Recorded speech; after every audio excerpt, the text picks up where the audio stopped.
Hey all, நான் கார்த்திகா. இது soul of Karthika. இன்றைக்கி நாம் ஆடி கிருத்திகை அன்னைக்கு இன்னைக்கு எப்படி, அதாவது நான் ஆகஸ்ட் 6ஆம் தேதி தான் வீட்டில் பூஜை பண்ணேன்.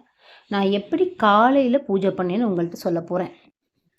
காலையில் எழுந்திரிச்சு நான் குளித்து பையனுக்கு சாப்பாடு செஞ்சு அவனை ஸ்கூலுக்கு அனுப்பிட்டு காலையிலேருந்து நானும் என்னோடய ஹஸ்பண்டும் எங்களோட விரதத்தை ஆரம்பிச்சுக்கிட்டோம்.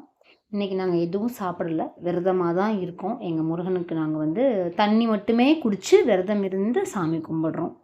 இது சத்கோண கோலம். இப்போ நான் உங்களுக்கு கையில் போட்டு காமிக்கிறேன். நான் அச்சில் போட்டுக்கிட்டேன். இப்போ உங்களுக்கு எப்படி கையில் போடணும்னு போட்டு காமிக்கிறேன்.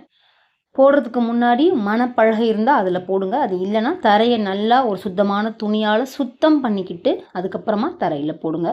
தரையில் போடக்கூடாது. நான் உங்களுக்கு போட்டு காமிக்கிறனால போட்டு காமிக்கிறேன். அதுக்கப்புறம் நான் ஒரு ஈரத்துணி வச்சு இதை துடைச்சிருவேன். மோஸ்ட்லி ஒரு பலகையில் போட்டு விளக்கேற்றுங்க. இதுதான் சட்கோண கோலம்.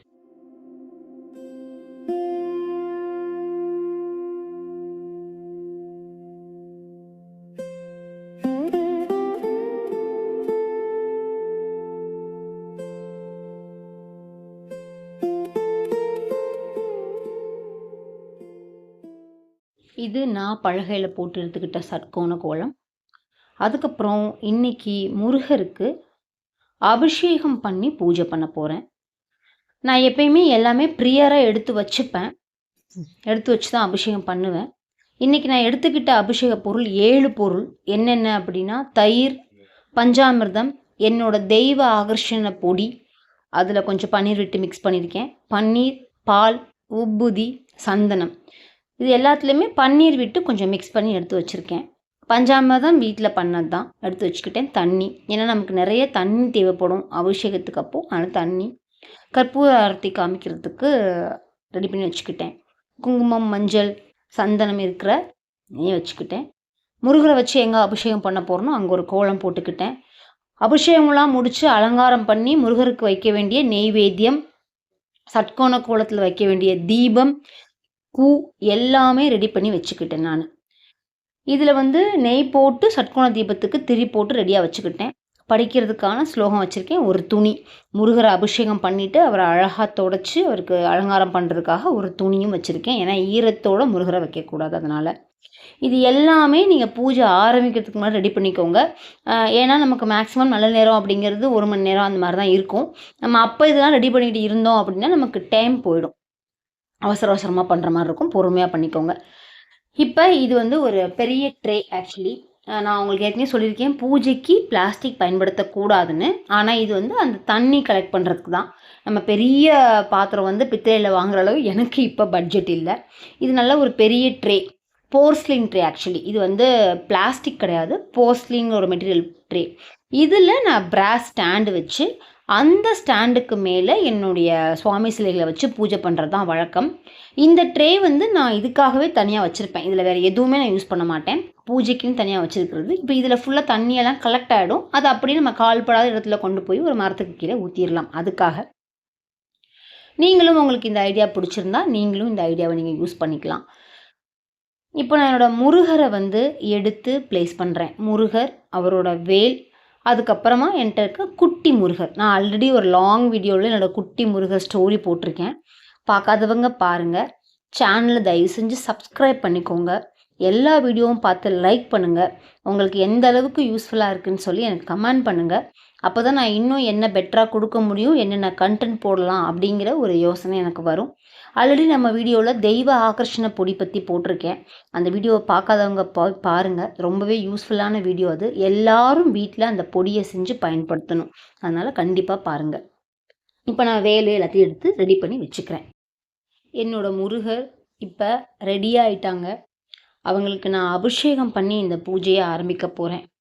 7 அபிஷேகம் தான் பண்ணணுமா அப்படியெல்லாம் கிடையாது. உங்கள்கிட்ட இருக்கிற பொருளை வச்சு இந்த 7ல் 3 பொருள் வச்சு அபிஷேகம் பண்ணலாம், 5 பொருள் வச்சு பண்ணலாம். எதுவுமே இல்லைங்களா, ஒரு பால் அதை ஊற்றி மட்டும் அபிஷேகம் பண்ணலாம்.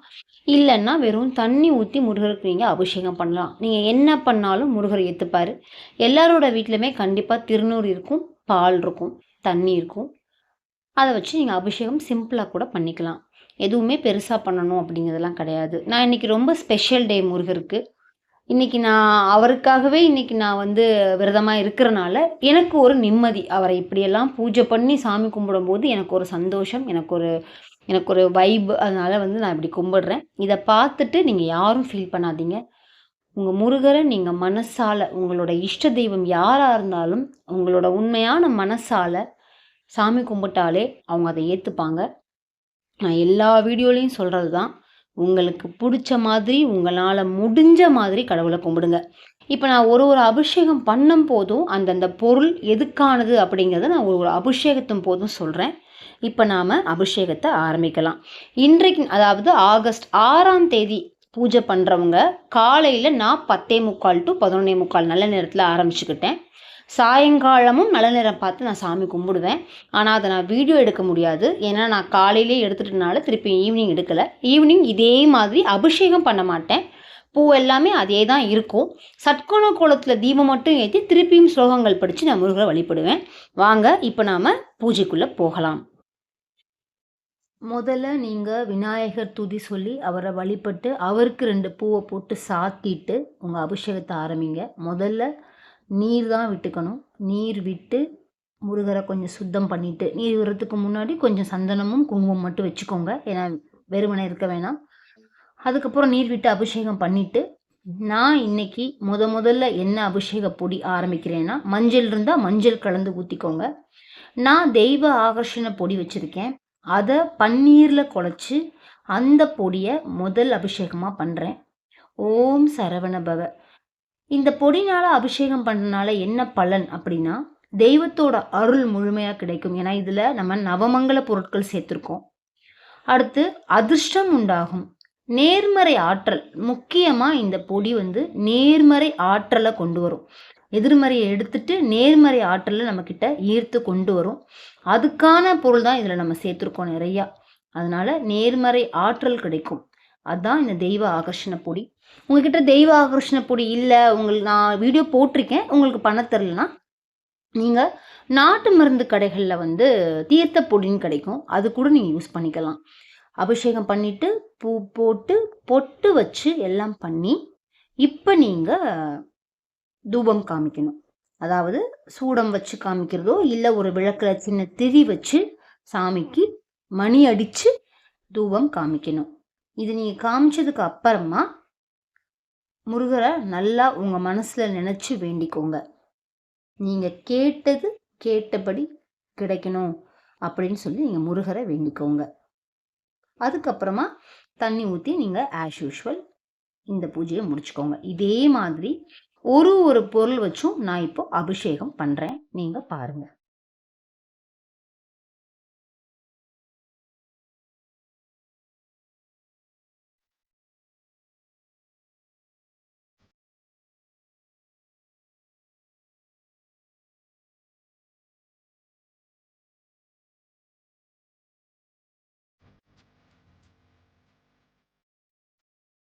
அடுத்ததா பஞ்சாமிர்த அபிஷேகம். இந்த அபிஷேகத்துல முருகரை பார்க்கறதுக்கு காண கண்கோடி வேண்டும். இந்த அபிஷேகம் பண்றதால வீட்ல ஐஸ்வர்யம் பெருகும். கல்வியில பசங்க நல்லா சிறந்து விளங்குவாங்க.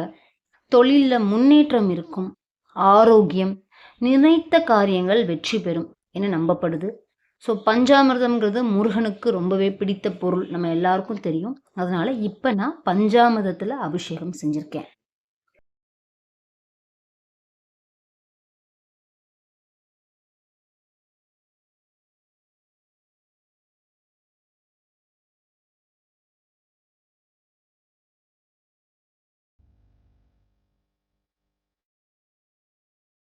அதுக்கப்புறமா தயிரில் பண்ணியிருக்கேன். தயிரில் பண்ணுறனால குடும்பத்தில் ஒரு அமைதி, சந்தோஷம், வளமான வாழ்க்கை, குழந்தை பேரு மற்றும் நல்ல உறவுகள் கிடைக்கும் என்று கூறப்படுகிறது. அதனால் இன்னைக்கு நான் தயிரில் அபிஷேகம் பண்ணியிருக்கேன். நீங்களும் என்னுடைய முருகரை பாருங்க.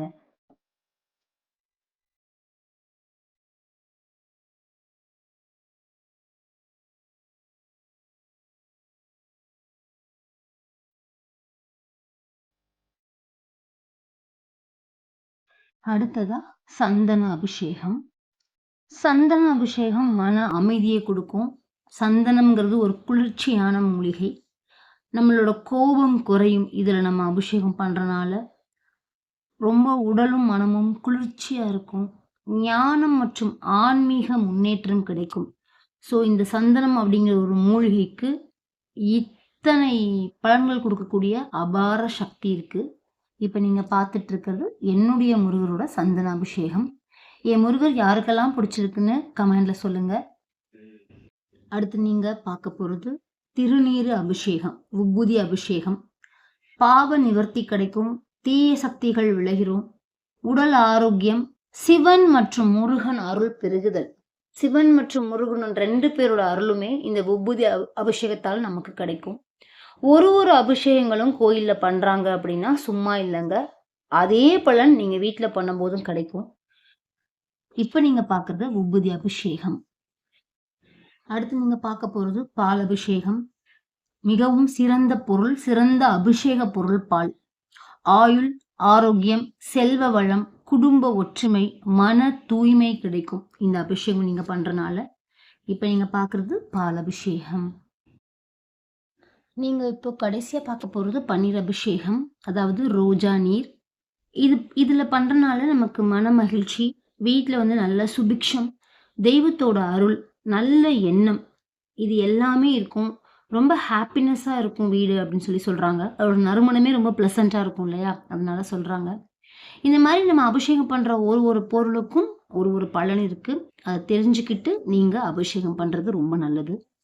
பொதுவாகவே முருகப்பெருமானுக்கு இந்த அபிஷேகங்களை செய்வதால் கிடைக்கும் பொது பலன் என்ன அப்படின்னா, வீட்டில் திருமண தடை விலகும், நம்மளோட கடன் பிரச்சனை தீரும், நம்மளோட பொருளாதாரம் மேம்படும், பிள்ளைங்களோட கல்வி சிறக்கும்.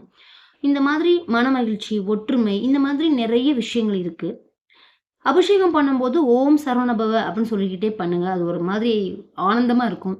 பொதுவா நம்ம இந்த மாதிரி விசேஷ டைம் அப்போ கோயிலில் போய், எந்த கடவுளாக இருந்தாலும் சரி, இந்த மாதிரி விசேஷ நாளப்போ கோயிலில் போய் நின்று நம்ம சாமி கும்பிட்றதுங்கிறது ரொம்ப கஷ்டம். நம்மளால் அபிஷேகம் பார்க்க முடியாது, ரொம்ப கூட்டமாக இருக்கும், நமக்கே ஒரு மாதிரி சாமி கும்பிட்ட திருப்தி இருக்காது. ஆனால் வீட்டில் இப்படி உட்காந்து நீங்கள் பூஜை பண்ணி பாருங்களே, ரொம்பவே சந்தோஷமாகவும் மனநிறைவாகவும் இருக்கும். எப்படி கோயிலில் போய் சாமி கும்பிட்டு வந்தால் அவங்களுக்கு ஒரு நிம்மதி கிடைக்குமோ, அதே நிம்மதி, ஏன் அதை விட கூட ஒரு நிம்மதியை நீங்கள் வீட்டில் உங்கள் கையால் உங்கள் இஷ்ட தெய்வத்துக்கு நீங்கள் பார்த்து பண்ணும்போது அந்த ஃபீலே தனிங்க. பண்ணி பாருங்க ஒரு தடவை, நீங்களும் அந்த சந்தோஷத்தை அனுபவிச்சு பாருங்க. இந்த மாதிரி நான் எல்லா அபிஷேகமும் முடிச்சுட்டு முருகப்பெருமானை அலங்காரம் பண்ண போகிறேன். வாங்க இப்போ நாம் அந்த அலங்காரத்தை பார்க்கலாம். வீடியோ கொஞ்சம் லாங்காக தாங்க இருக்கும், ஏன்னா இது எல்லாத்தையும் நான் இன்னுமே டீட்டெயில்டாக காமிக்கணும்னு நினச்சேன். ஆனால் ரொம்ப லாங்காக இருக்கிறதுனால நான் கொஞ்சம் உங்களுக்கு ஷார்ட் பண்ணி தான் காமிக்கிறேன். வாங்க முருகரை அலங்காரம் பண்ணலாம். இப்போ நான் எடுத்து முருகரை அவருக்குன்னு தனியாக வச்சுருக்க ஒரு டர்க்கி டவல், குட்டி டவல், இதில் வந்து நல்லா தண்ணி இல்லாமல் தொடச்சிக்கோங்க. ஏன்னா பிராஸு தண்ணியோடு வச்சிங்கன்னா அது வேறு அங்கங்கே டாட் வந்துடும். நல்லா அவரை தொடச்சிட்டு, நான் இப்போது எப்பயுமே நான் எந்த விக்கிரகம், பூஜா படங்கள் எது தொடச்சாலுமே அவங்க மேலே நான் வந்து அந்த அக்தர் தடவுறது வழக்கம் எனக்கு. அது வந்து நீங்கள் நெக்ஸ்ட்டு அதை எடுத்து நீங்கள் அதை வாஷ் பண்ணி அவங்கள வந்து ரெடி பண்ணுற வரைக்குமே அந்த மனமும் அதுவும் ரொம்ப நல்லாயிருக்கும். இன்றைக்கி நான் ஜவ்வாது அக்தர் எடுத்துக்கிறேன். நம்ம எப்படி குளிச்சுட்டு நம்ம அலங்காரம் பண்ணி நமக்கு மேலே வந்து சென்ட் இதெல்லாம் அடிச்சுப்போமோ, அப்படி தாங்க கடவுளும். நீங்கள் அப்படி தாங்க அந்த கடவுளை பார்க்கணும். உங்களை மாதிரி தான் கடவுளை பார்க்கணும். கடவுள் அப்படி பார்க்காதீங்க. அவரும் உங்கள் வீட்டில் ஒரு ஆள், உங்கள் குழந்த மாதிரி, உங்கள் அப்பா மாதிரி, உங்கள் வீட்டில் இருக்க ஒரு ஆளாக அவரை நினச்சி நீங்கள் பூஜை பண்ணிங்கன்னா உங்களுக்கு எதுவுமே கஷ்டமாக இருக்காதுங்க.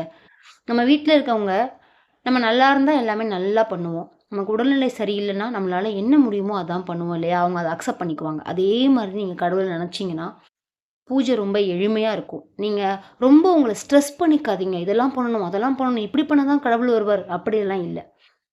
உங்களுக்கு எப்படி பிடிக்குதோ, உங்கள் மனசு என்ன பிடிக்குதோ அப்படி பண்ணுங்கள்.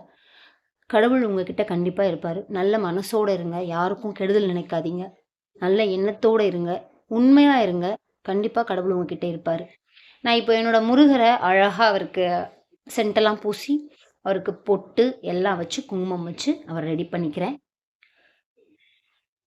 இதுக்கப்புறமா வேலையும் அதே மாதிரி நல்லா தொடச்சி ரெடி பண்ணி வச்சுக்கிறேன்.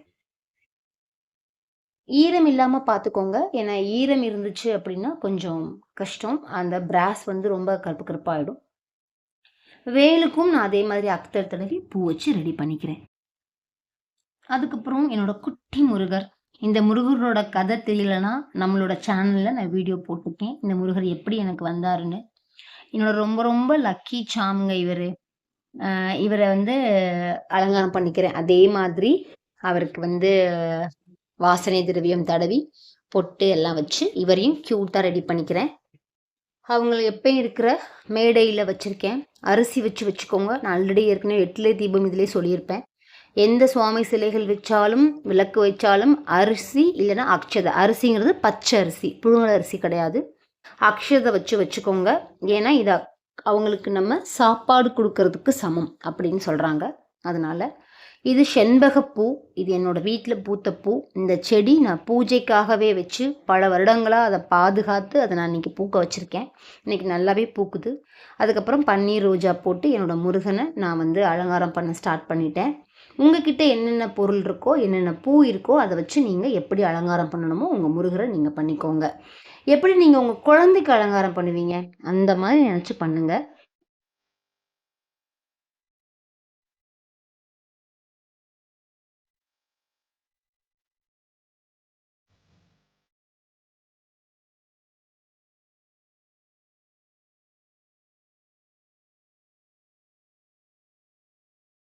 முருகருக்கு பிரசாதங்கள் வைக்கிறேன். எல்லா பழம், வெத்தலை பாக்கு வச்சுருக்கேன். பால் வைக்கிறேன். அதுக்கப்புறமா நான் வீட்டில் இன்றைக்கி கவுனி அரிசி பொங்கல் பண்ணேன். அதையும் முருகருக்கு பிரசாதமாக வச்சுட்டு ஒரு பாத்திரத்தில் கல்கண்டும் எடுத்து நான் வச்சுக்கிறேன். இன்றைக்கி இதெல்லாம் நான் படைச்சிருக்கேன். நீங்கள் என்ன பண்ணுறீங்களோ வெறும் பால் இல்லை வாழைப்பழம் வெத்தலை பாக்கு கூட வச்சு நீங்கள் படைச்சிக்கலாம். இப்போ முருகரை நம்ம கும்பிட ஸ்டார்ட் பண்ணிடலாம். இதுக்கப்புறமா நான் என்னோட பலகையில் போட்ட சட்கோண கோலம் வச்சு தீபம் ஏற்ற போகிறேன். ஆல்ரெடி கோலம்லாம் போட்டு ரெடியாக இருக்குது. இப்போ ஒரு எழுத்து மேலேயும் நீங்கள் வெறும் அகல் விளக்கு வச்சு நெய் போட்டு திரி போட்டும் தீபம் ஏற்றலாம்.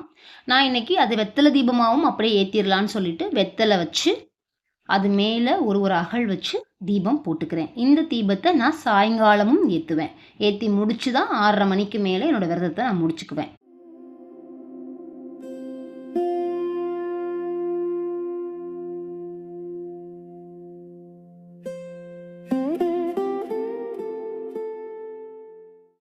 இப்படி தாங்க நான் இன்றைக்கி கிருத்திகை விரதத்தை வீட்டில் கடைப்பிடிச்சேன்.